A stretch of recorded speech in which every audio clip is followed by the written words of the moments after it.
I have been having the craziest dreams all week. They've been intense, they've been vivid, and then I find out we're having Jupiter in Cancer and a giant new moon. And I like my astrology. I don't know as much about it as everybody seems to think I do. I kind of just find other videos and then I pick up my knowledge from that and I put it into my life. So I'm a whatever expert you'd call. I'm an expert on my own signs. Maybe some of them. Anyway, life has been feeling a bit weird right now. This is why I like astrology. It's kind of like a weather predictor, and you get to kind of prepare for the weather that's coming up. First of all, sorry, let's back up. Hi. Welcome back to She's Doing All Right. My name's Sarah. I'm having a hard time even starting this episode because I am just out of it.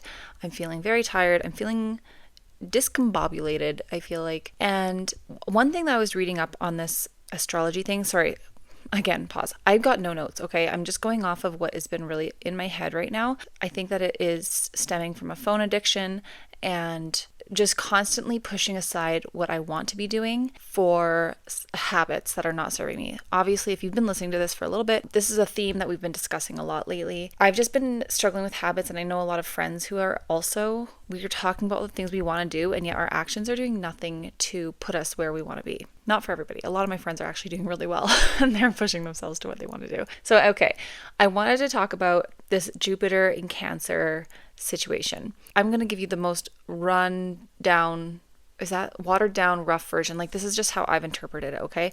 Jupiter is a sign of luck. It's a planet of luck and wealth and expansion. And it's moved recently into the sign of Cancer, I believe.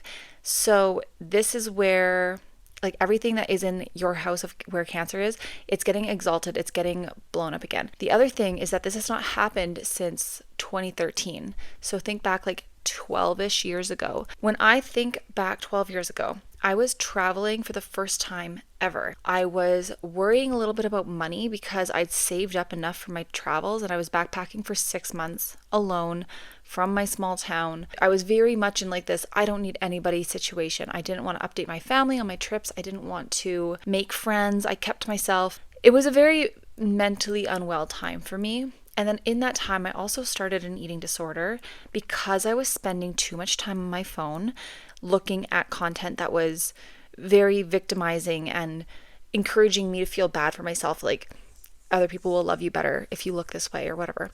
And it was just such an interesting time, I guess, for myself when I look back and I read my journals and everything. But now I'm looking at the themes that are happening in my life right now and what is coming up, because something I read was that everything that started 12 years ago, like what you were kind of going through, it's going to be coming again now. It's another pattern of that.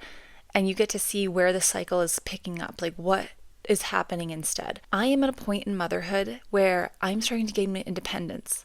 12 years ago, I was getting my independence. I was leaving the town. I was learning who I was. I was pushing myself and stretching my boundaries and being bold in ways that I didn't recognize back then. But when I look back at who I was before I left and then who I was when I came home, I was really taking how do I want to say it?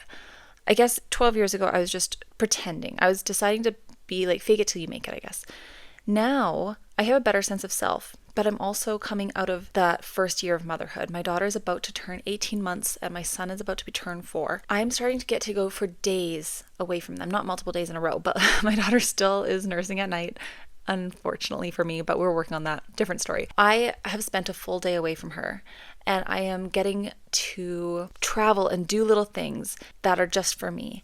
So it's reflecting what I've gone through in 2012, gaining that independence. When I look at the money aspect, I don't need to worry about money right now. I am changing how I perceive money. I'm changing my relationship with money because yes, I have debt. I have things I'm looking at changing with our habits, our spending habits, our relationships. And so it's similar to how I was 12 years ago. And yet it's so much healthier. Like, I'm seeing so much growth in all of these little things. Another thing with the whole starting that eating disorder, I've been so focused on training my body with strength and nourishing her and being grateful for how she's grown and everything she's gotten me through. She's ran a marathon. She's birthed 2 children. She wakes up every single day and runs on minimal sleep. I'm so proud of myself for doing that, and I'm proud of my body for letting me get that far. Why would I ever want to not nourish it properly? Why would I want to underfeed it, you know? Whereas years ago, I've been the same weight for 12 years pretty much. And my relationship with myself was just so tarnished and unworthy and dealing with being not enough, feeling not valuable. So to see that growth has been so cool. Now, something I'm realizing has not changed is opportunities. This is a theme I'm getting right now. I've had so many opportunities come up and I am either ignoring emails, I'm too busy, I say, or I'm just feeling stuck. I'm putting myself in front of my phone instead of actually creating the content that I want to create that's getting me noticed and getting me these opportunities. 12 years ago, I went traveling with a blog and I got a camera and I wanted to be a travel vlogger. I wanted to be a travel writer. That was my dream. I let myself find every excuse for not doing that. And I think it's because it was very, again, what I said of not feeling like a worthy enough, fear of failure, all these things. I'd done no work back then, you guys. Like, I didn't know anything about doing the work. I didn't know anything about accountability. I really blamed people for everything I felt. It's an interesting version of me to look back on. She was very emotionally fragile, and that's on not learning about emotional regulations. So we're here now, 12 years later, having done roughly 6 to 8 years of work, inner work, shadow work, emotional work, therapy, and it's paying off. I'm really proud of where I'm at right now. And I think at 32, I look back at 20-year-old me and I think, okay, I'm proud of you, but you could have done a lot better. You could have made better choices. You could have been happier. You could have been more grateful for what you had. And you could have taken advantage of these opportunities that were given to you and that were placed in front of you rather than living in fear. Assuming that now Jupiter is going to be back in Cancer again, I think it's here until May 26, like May 2026. So then it's going to go for its 13-year, 12-year cycle. In another 12 years, I'm going to be 44? 45, something like that. I want that version of me, I want 45-year-old me to look back at 32-year-old me and be so proud. I want her to be like, yes, you were on the right track. I'm so proud of the decisions you made. Because of those choices, you got here. When I look at 20-year-old me, I'm thinking like, you didn't make any choices. Like, I just floated. And that's a choice, right? Not acting is making a choice. Not speaking out is a choice.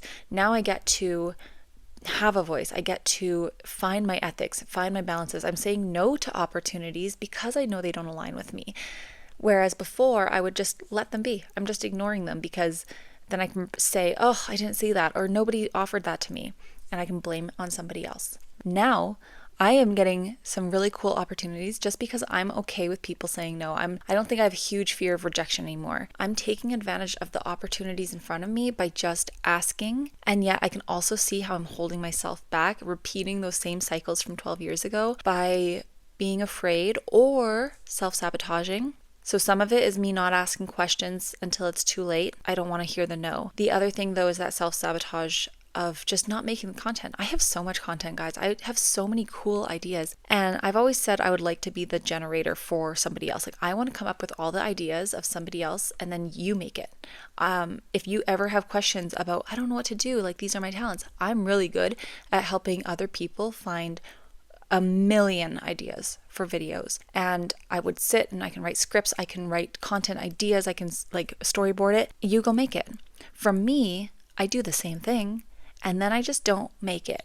Why is that? Probably because I'm afraid of either not performing well or it's going to perform really well. I had a video recently going pretty, I'd say viral. It was 500,000 views on Instagram. And I ended up archiving it because it was not hitting the right audience. I was aiming it towards moms who are breastfeeding toddlers and just like showing the video of my daughters climbing around. It's very entertaining. Like, it's nothing like nursing a newborn.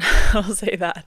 And I've never had this experience before. So I wanted to share that. And I got the first little bit, it hit all the moms and everybody was commenting beautiful things and it was funny and lighthearted. Then Instagram shoved it over to the men's pages and I was getting minimum 100 new followers a day. And they were all men. That's not who my audience is at all. They were actually unfortunately, a lot of men with family photos and bios saying, I love my wife and kids. And I just, for some reason, don't think that they're following me because they like to support women.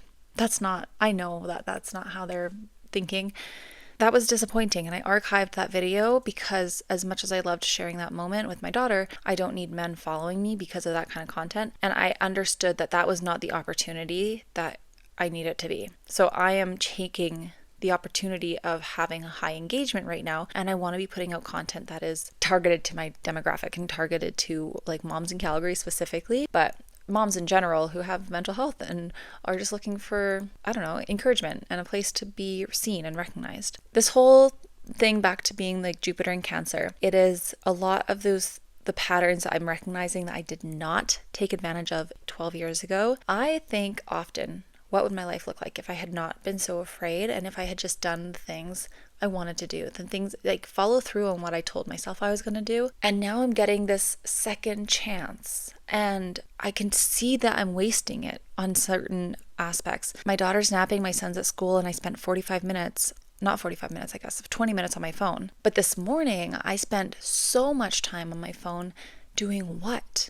I don't know a single video that I watched. I couldn't tell you anything. And I don't even know I picked my phone up because I know I didn't want to. I think I picked it up so I could find a writing prompt. As I'm thinking about this right now, when I watched Financial Audit, it was the episode I talked about 2 weeks ago, I guess, because last week there was no episode. My phone storage was so full and I couldn't record. But the last episode before this one was about financial audit, and he often says to his people, you're going to cut up this credit card. You are not a credit card person. You clearly don't know how to handle it. They control you. You're not allowed to have any more credit cards. And when I'm talking about my phone and how much I pick it up for a purpose, and then 3 hours later, I don't know why I'm still on it, but I am. I clearly am not a phone person, and I need to take so much more accountability with that. I was thinking even about my social media free month. I didn't really have an issue. Like I missed the connection. I did that episode, right? I talked about the things I missed. And I don't remember if I mentioned this in that episode, but I didn't really care about the social media aspect because I was still on my phone. I was just playing word games and stuff like that instead, because it's not a social media addiction that I have. It's a phone addiction. And I think that for a lot of us, that's the case. How many times have you deleted apps off your phone so you're freaking checking your email, or you're opening your banking app for no reason, just because you want something to do and you're like, maybe the dopamine's in here. So it's been an interesting time of just seeing the mirroring and like seeing what's actually happening right now for myself. I'm hoping that, I know I talk a lot about myself. Eventually I'd like these episodes to be more focused towards you as the listener and offering insights, offering things that you can take away. For now, I guess it's just kind of a verbal, I don't want to say a verbal diary, but sometimes it does feel like that's what it is. And I'm hoping that maybe you find some relevance and you can take away your pieces of like, oh, that was helpful. How does this relate to me? One other thing I know about this full moon, there's a full moon tonight as of recording this on Wednesday, and then I think it'll last, like you'll feel the effects for a couple of days. Very vivid dreams is what I saw. And that tracks because I have been having crazy dreams and I'm not sleeping. If I am sleeping, it's not well. So I don't know what that means. Somebody said that dreams are important and we should be deciphering them, and I don't know how to do that. And I don't know if I want my dreams deciphered, to be honest, because some of them are a little scary. So I'm going to close this here, and hopefully when I edit it, there's some potential. I'll post it. I'll let you be the judge because I'm not going to get my own way. I am hoping that we can all recognize patterns from 12 years ago. I'd be interested to see what you think yours are. I talked to a couple people and I do recognize that there's this theme of independence, body talk, a lot of us with how our relationships.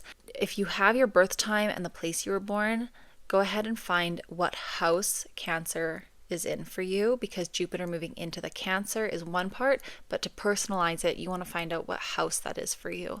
So for me, it's a lot about money and relationships, I believe, which makes sense. My relationship with myself is really a focus right now, and my relationships with my kids and my husband, like how I'm managing 4 relationships in my home without ever, from the second I open my eyes, that's before we leave the house. So I'm all over the place now. I'm going to wrap it up. Thank you so much for being here. Sorry, this one's kind of a very random episode. And if you ever want to talk astrology, please let me know. I love it, but not in the sense that I know a lot.